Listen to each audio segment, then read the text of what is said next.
Second Ezra chapter 9, starting at verse 1.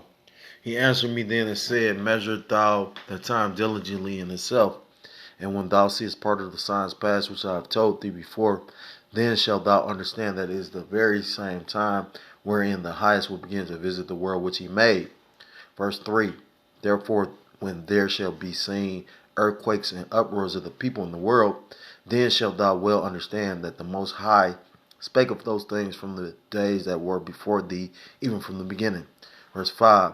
For like as all that is made in the world hath a beginning and an end, and the end is manifest.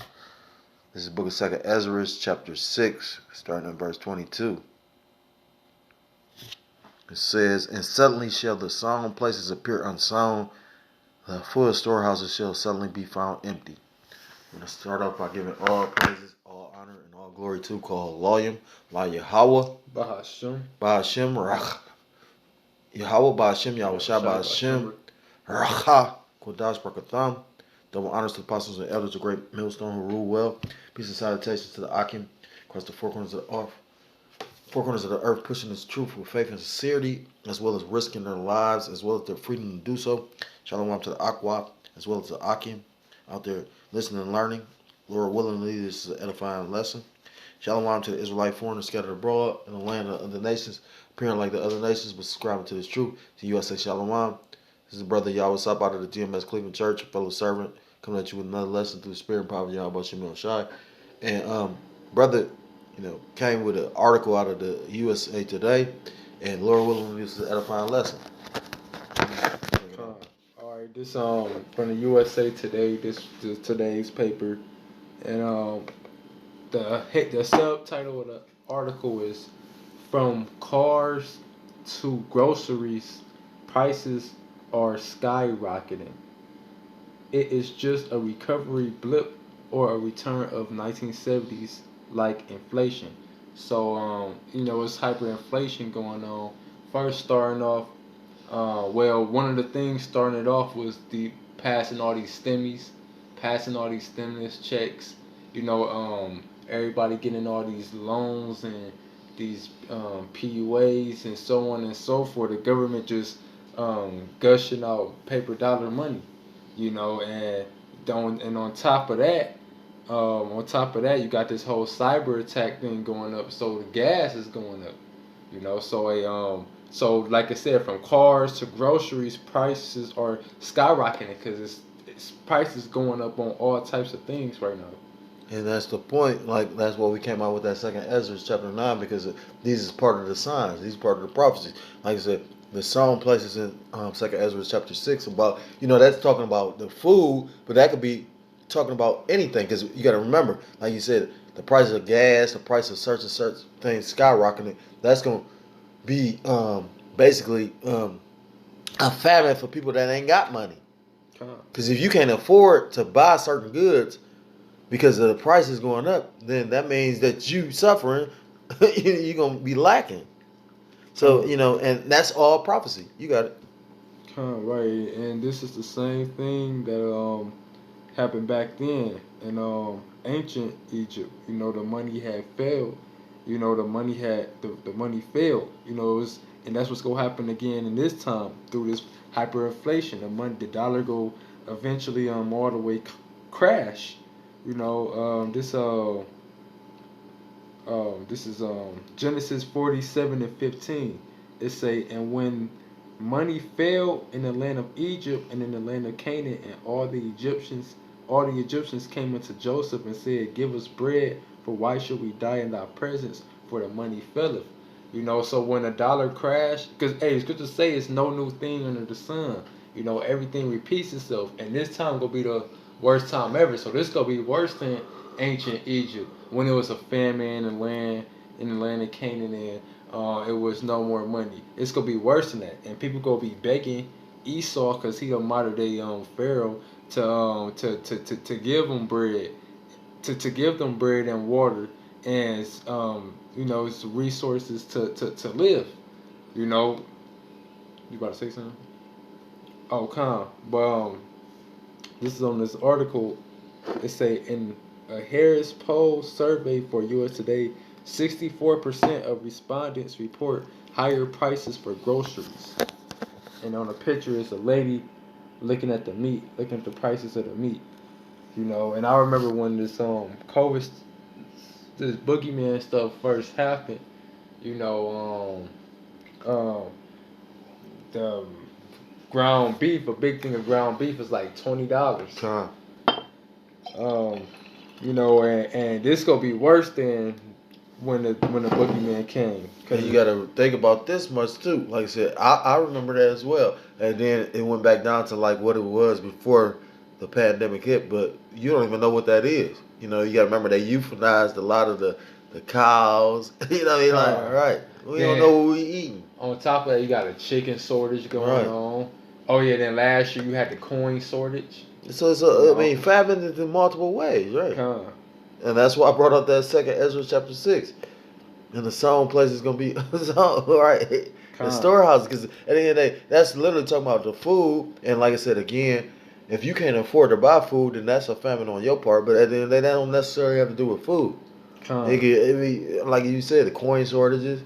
Like dealing with like a multitude of things. The prices of certain goods going up. To buy a house is so expensive now.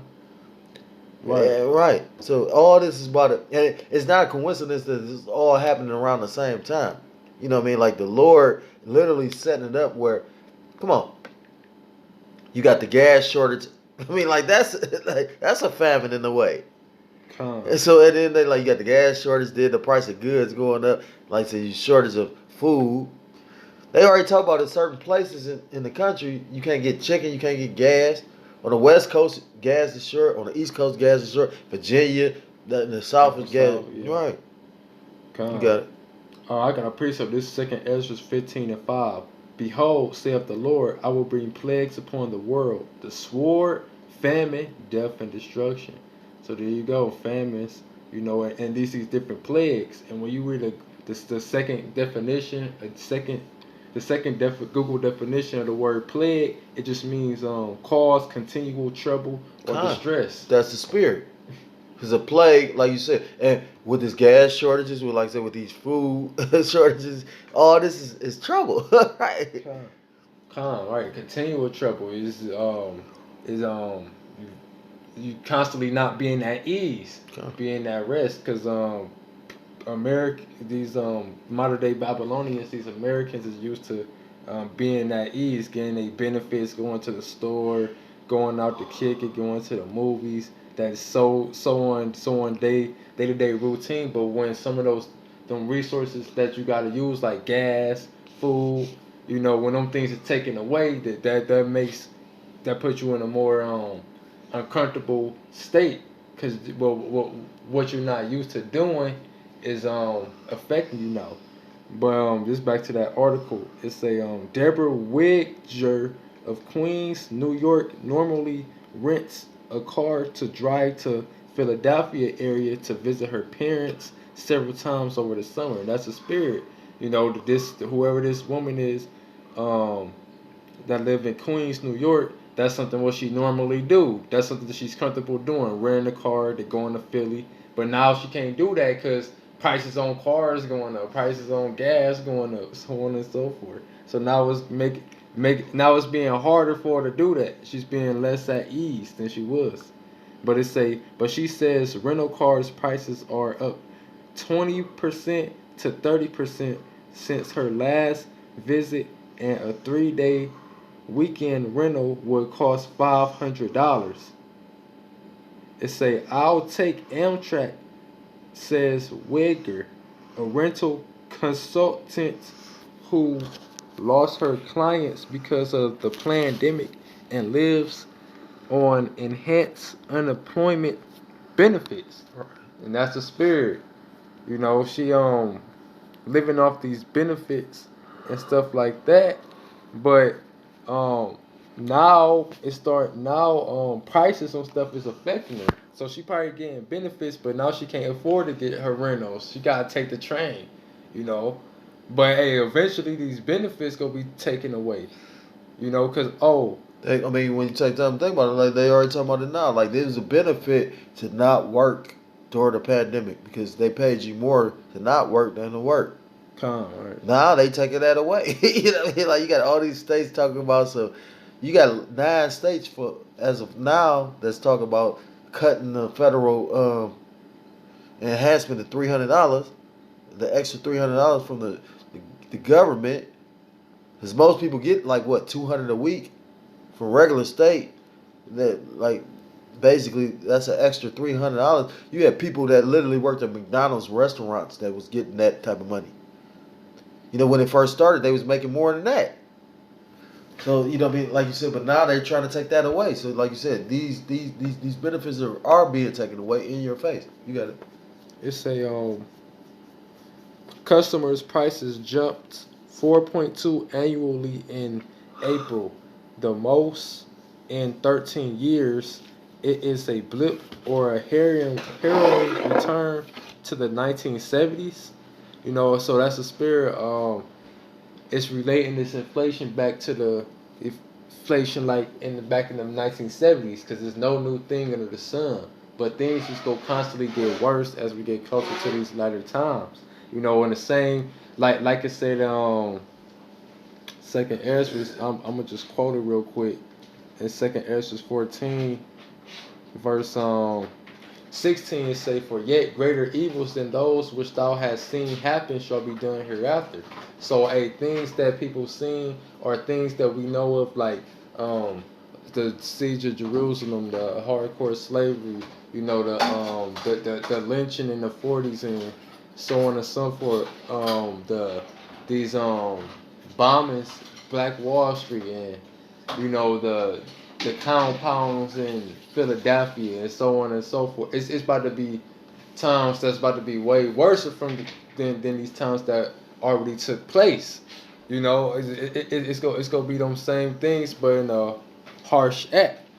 You know, because this is the end. This is the grand finale. Just like if you're going to see some fireworks, you know, they might have similar fireworks at the end that they showed in the beginning, but it's gonna be way more better and livelier and louder and more fireworks. So it's the end.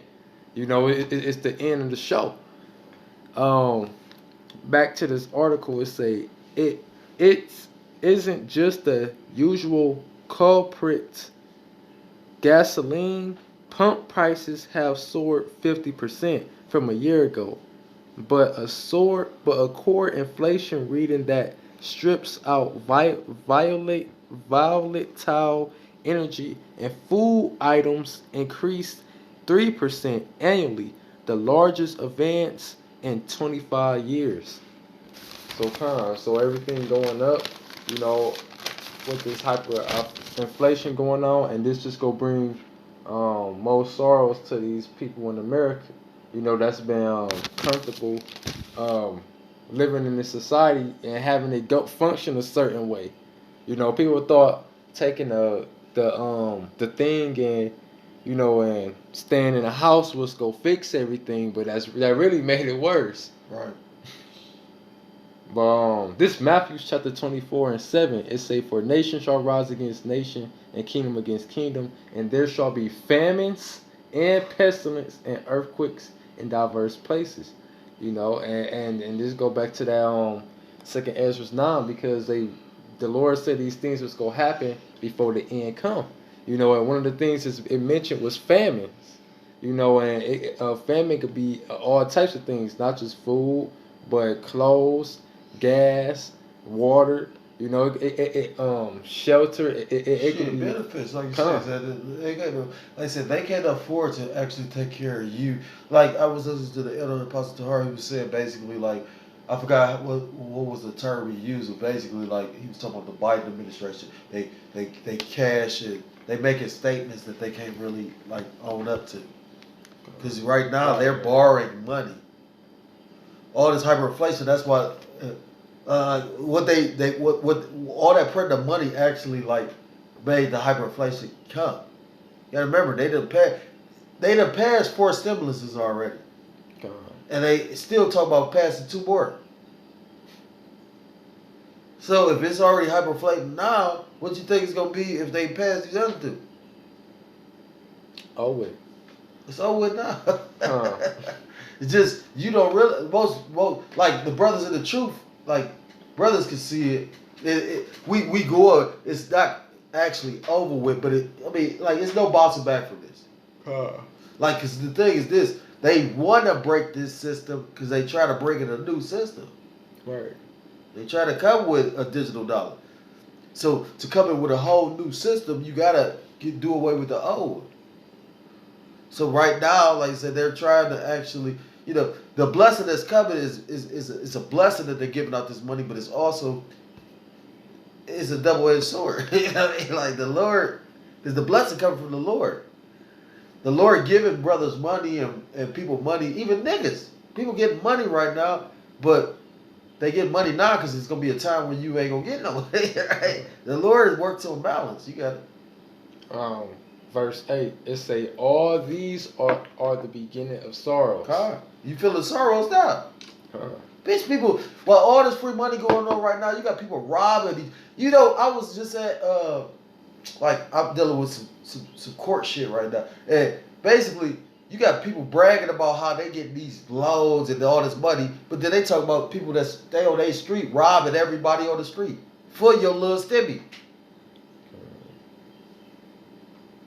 That's great misery. It talks about in 2nd Ezra chapter 8 about great miseries gonna come because of the pride that's on this. This place is a prideful place. Based off of because who in power? It's Red Hebrew Edomite, right? The most prideful creature on the planet. And when you go up a verse in that 2nd Ezra chapter 8, it talks about how if you humble yourself. And the only contrite, humble people is going to be the elect. You got it? And in the 51st verse, too, the verse after the 50th verse. But, right, because these people were scared and was all messed up when the lockdown first happened and all that. But now it's 2021, middle of the year. And now they acting like as if it never happened before. That's that great pride. That's right. That's the pride. I got 4%. You can keep it. Oh no, that's all I had. You get it. So Lord willing, this was edifying. With that, we go close out, giving all praises, honor, and glory to Salakia. Before we do that, because at the end of we do these lessons to judge the heathens, proclaim the truth, tell these nations what their judgment is and what's to come, and to basically get our people to come back to the law, statutes, and commandments. So if you're a so-called Black, Hispanic, Native American, Central Indian, West Indian, and Haitian, we implore you to come back to the law, statutes, and commandments of Yahweh Shem Yahushua be destroyed. So with that, we want to give all praises, honor, and glory to Kol Haloyim, La Yahweh, Ba'Hashem, Yahweh Shai, Ba'Hashem, Rachak, double honors to the apostles and elders of great millstone who rule well. Peace and salutations to the occupant across the four corners of the earth, pushing this truth with faith and sincerity, as well as risking their lives, as well as their freedom to do so. Shalom to the Akwap and the occupant that listen and learning. Lord willing, this was edifying. Shalom to the Israelite foreigners scattered abroad, the land of other nations appearing like the other nations, but subscribing to this truth. To you we say shalom. Until next time, I'm able to come with another lesson with the brother. Shalom, shalom, and Mawaf Abu Ball. Abad Babal. Shalom.